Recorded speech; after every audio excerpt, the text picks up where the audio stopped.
Inihahanda at sinasanay nito ang mga pioneer para mapalawak palalo yung gawain pangangaral at mapatibay din yung mga kongregasyon kung saan sila naka-assign.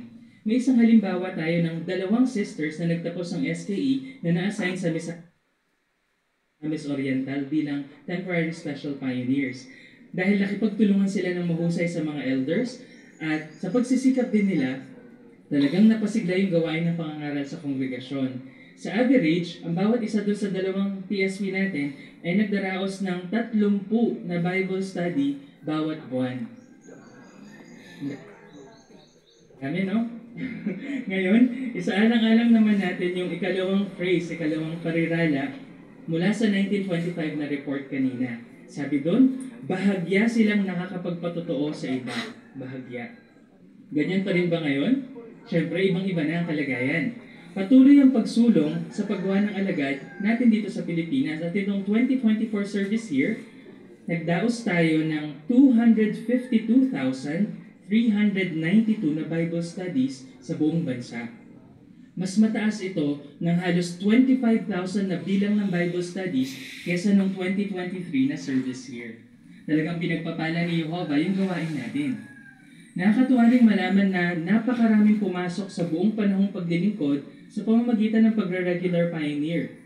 Halimbawa, naabot natin ang pinakamataas na bilang ng regular pioneer sa kasaysayan nitong August 2024, 72,740. Nakakatuwa, hindi ba?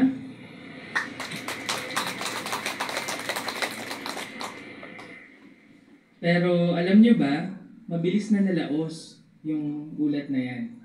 Kasi, nitong December 2024, sa ika-29 na consecutive month, naabot natin ang all Metro Manila na may 30,000 na mga saksi, isa sa bawat 3 saksi ay regular pioneer.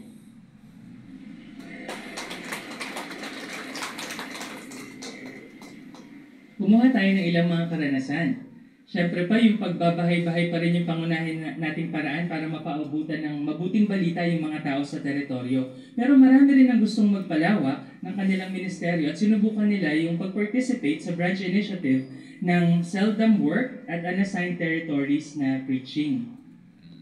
At nitong 2024 service year, 886 na grupo ang nag-participate mula sa 448 congregations. Binubuo ng 11 hanggang 20 na mga publishers yung bawat grupo. Yung ilang mga grupo, pinili nila na magpunta doon sa mga lugar na never pa talaga napaabutan ng mabuting balita ayon sa records natin. At ang isang halimbawa niyan ay yung isla ng Cagayancillo sa Palawan. Remote ang teritoryo na ito at walang record tayo na may gawaing pangangaral sa islang yan. Kaya naman, gulat na gulat yung mga nag-volunteer na pumunta dun sa isla na meron silang nakausap na isang babae na meron ng pag-aari na bagong sanlibutang salin ng banal na kasulatan. Pero ito ay BI-12 pa, yung kulay itim pa natin na Biblia. Hindi rin maalala nung may bahay kung saan nanggaling yung Bible niya. Pero syempre, ginamit ka agad ito ng mga publishers at naituro ka agad nila dun sa may bahay gamit itong lumang Biblia natin, yung kaibahan ni Jesus sa kanyang ama na si Jehovah. Nakadalaw din sila ng pangalawang beses doon sa may bahay at nung time na yun, kasama na yung asawang lalaki. At napag-usapan naman nila tungkol sa magagandang pangako ni Jehovah sa mga gustong maglingkod sa kanya.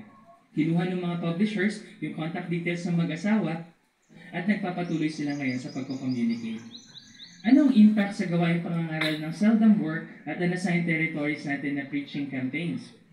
Dahil sa pagboboluntaryo ninyo na mga nag-participate dito, mas maraming teritoryo na tayo na nakubrehan itong nakaraang 2024 service year. Na magsimula yung preaching initiative na ito, mahigit 1,000 ang territory na bihira magawa o hindi talaga nagagawa sa buong Pilipinas. Pero ngayon, 71 na lang ang unassigned territories at 290 na lang ang seldom work territories. Yung ilan sa mga nag-seldom work, napakilos sila na lumipat doon sa territory na ginawa nila. Hindi naman lahat kayang gawin yon, pero yung mga nakagawa nito, talagang napakasaya nila sa pagtulong sa mga lugar na malaki ang pangangailangan at karaniwan ng kitang-kita nila ang magagandang resulta ng paglipat nila doon. May isa tayong karanasan. Isang 22 years old na sister